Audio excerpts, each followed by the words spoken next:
Jadi jelema anyar itu teh guru? Nya, Ganjar ngaranna? Pak Ganjar, guru anyar di dieu. Kunaon kitu? Kuring kamari ningali sok ka imah Ki Buyut. Bawa jadikeun tumbal di. Lamun kitu carana kampung ieu bakal aya di musibah tah kan kitu mah. Bener teh? Nya, harus kitu mah kada dibasmi. Bener teh. Manya kitu. Aduh, piraku guru kitu patut ngajarkeun barudak urang. Aduh, ambuing. Duh.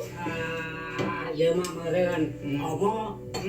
Pasti eta Pak Guru teh, erek ngalepek nyirana. Darling maneh. Dikelepek. Wadiduh, tapi sakit tuh atuh kijana. Ibu-ibu, dangukeun nya. Jelema kitu mah ulah diantepkeun. Bahaya, kade ibu-ibu. Jelema kitu mah kudu dibere pelajaran. Urang kudu sing hati-hati jeung waspada. Urang kudu bisa ngabelaan warga kampung boyong urip, ambe teu bisa dipengaruhan ku nu ngaranna si Guru Ganjar. Jadi wayananya ibu-ibu yeuh, hade omah.